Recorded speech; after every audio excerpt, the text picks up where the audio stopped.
let me say two or three things. There's too many things. Let me try it this way.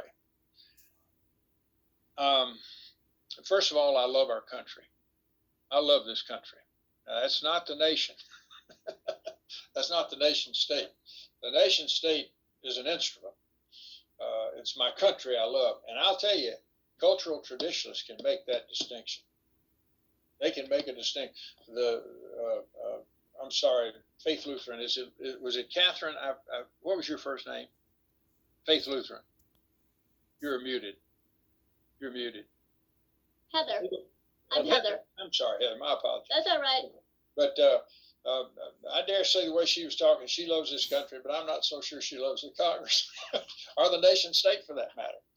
So that I would, for one thing, I would do is emphasize the importance of loving your country, not to the exclusion of others.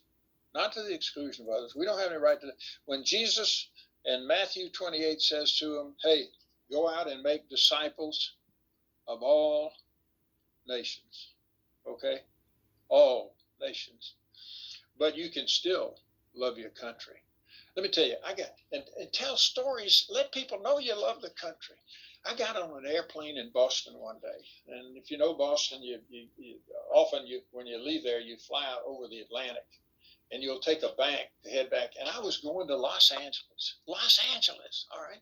I was going to fly across the entire continent, all right. And so that plane banked, and I could see that lobster claw of an arm that was Cape Cod down there beneath me. That's what's wonderful when you get up that high, you can see that stuff.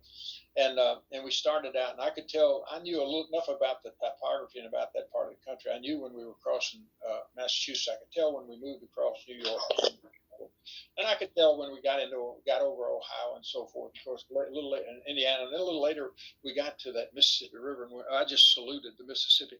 But I had placed myself in a window. I got a window seat, placed myself in a window, so that I could see everything. And I'd heard on TV that morning before I got to the airport that the country was virtually without clouds all the way across the continent. And that's not typical. That's unusual, actually, I guess. So I wedged my head in that window on that seat. You have to turn away every now and then or your neck falls off. But I just sat in that window. And from the time we left Boston, I watched about a 30 or a 40-mile swath of this country, literally from sea to shining sea. I saw the great grasslands. I saw the desert, and we were headed into California. That in the mountains there's almost a rifle sight. And the plane just flies right through that, and I can see Los Angeles just spread out before me there, twinkling in the sun, and then landed. Yeah, from sea to shining sea. I've now spoken in every state in the union, and I can, if you name a state, I can see a scene in that state. Now, of course, I can't see everything, but I can see a scene in every state in the union. I love this country, okay, and you can love the country without turning it into an idol. And that's where I would take the story of love of country and put it in the biblical story. You have those wonderful things. Come on, I mean, not only that thing out of Isaiah, I was just talking about that. The nations are a drop from the bucket. Well, before God, yes. Before God, yes. They're dust on the scale, all right. But also Shadrach, Meshach, and Abednego. They're not going to do what the king tells them. They're not going to do what the king tells them.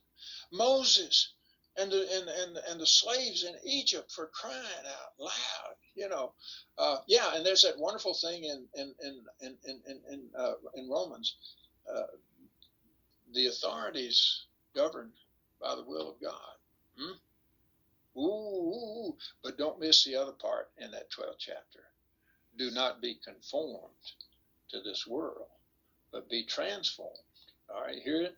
That's not just an utter endorsement of the nations there.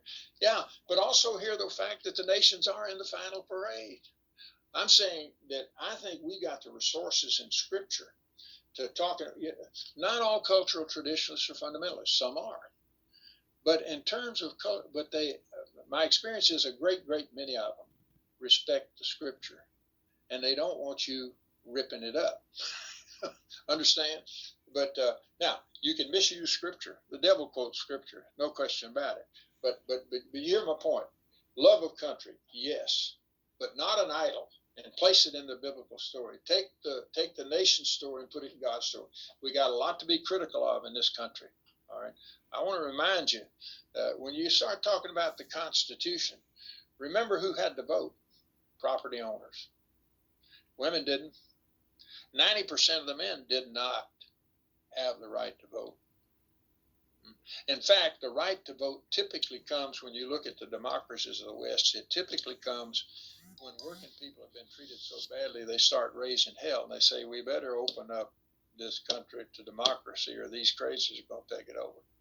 You know, go look at it. Read Rana, Rana Dasgupta, Dasgupta, in a recent issue of Harper's Magazine. That's one of the most clear-headed things I've read lately. But take a look at it. Now, Harper's, that's no way left-wing magazine that I would tend to read. It's just, I think, a pretty good, solid piece. But does that help? Am I responding to the question? I believe so. We're going to have to break here. Oh yes. But another question that perhaps you could address briefly before you get into the meat of the next session is there are some folks that are asking for a little more fulsome definition of how you understand cultural traditionalists. Uh-huh. So we need to break now for worship, but maybe if you could kind of set it up. I've got a lot of stuff on that. Yeah. That'd be terrific.